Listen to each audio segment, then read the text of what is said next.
Assalamualaikum tuan dan puan. Kita jumpa lagi.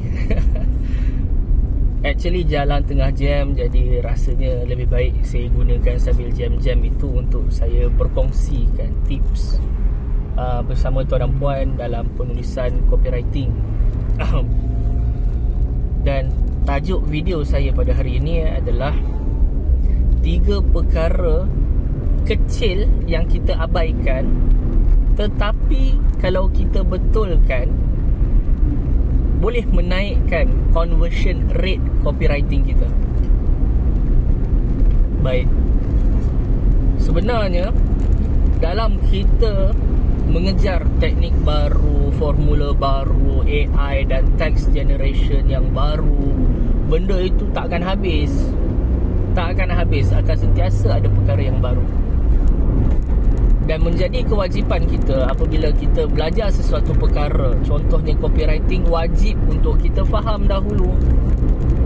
Wajib untuk kita tahu ilmu teorinya, wajib kita tahu best practice-nya, wajib kita tahu formula-formula yang bagus. Apabila kita tahu, lebih mudah untuk kita buat. Jadi ini adalah 3 perkara kecil yang kalau tuan dan puan buat, boleh naikkan conversion rate. Baik, yang pertama adalah menggunakan bahasa yang mudah dan ringkas. Mudah dan ringkas itu penting. Dalam zaman sekarang, era social media yang kita berada, satu hari tanpa kita sedar, termasuk diri kita sendiri, kita melihat ribuan iklan dalam satu hari. Jadi, tanya diri kita sendiri, adakah kita akan baca copywriting yang panjang-panjang, yang mana ada bahasanya yang kita tak faham, adakah kita akan baca? Jadi, yang pertama, ringkaskan.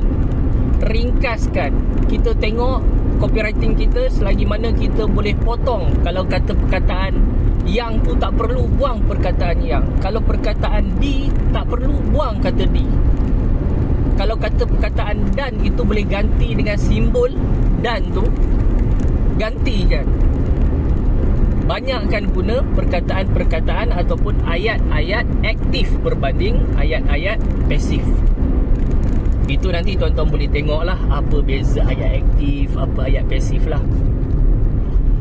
Yang kedua tuan dan puan adalah tata bahasa dan menggunakan ejaan penuh.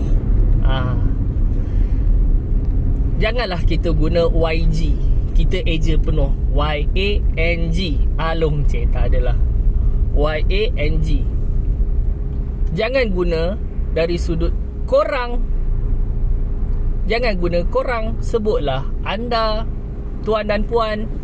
Jangan guna bro ataupun sis. Gunalah tuan dan puan ataupun anda. Dari sudut tata bahasanya, kita kena tengok adakah tata bahasa yang kita gunakan itu betul.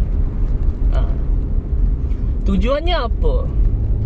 Supaya orang akan nampak iklan yang kita buat ini nampak lebih profesional dan teratur. Bukan tangkap muat, bukan asal siap. Dan yang kedua adalah untuk memudahkan, semua orang boleh faham. Kalau katakanlah tiba-tiba, mungkinlah ada orang Cina ke India ke, kan dalam Facebook mereka akan auto translate. Jadi translationnya akan jadi dengan betul, kerana ejaan kita guna betul, tata bahasa kita betul. Jadi semua orang boleh faham. Dan yang ketiga adalah kekemasan dan pemerangganan, di mana ini berkait rapat dengan kebolehbacaan. Baik, dalam kita menulis copywriting, kita nak orang mudah dan senang baca. Kerana kita tulis copywriting untuk iklan, kita bukan nak tulis novel yang satu perenggan sampai 12-15 baris. Jadi biasanya tips yang saya akan kongsikan, satu perenggan hanya 2 baris sahaja. Dan satu baris cukuplah 2-3 ayat Dan satu ayat cukuplah 5 ke 7 perkataan. Pentingnya untuk orang mudah baca supaya mereka tak sakit mata. Apabila orang nampak susahnya nak baca, mereka akan abaikan iklan kita. Jadi ini adalah 3 perkara remeh yang mana kalau tuan-tuan buat, tuan-tuan boleh meningkatkan lagi conversion copywriting tuan-tuan, InsyaAllah. Terima kasih. Kita jumpa lagi. Doakan saya selamat sampai.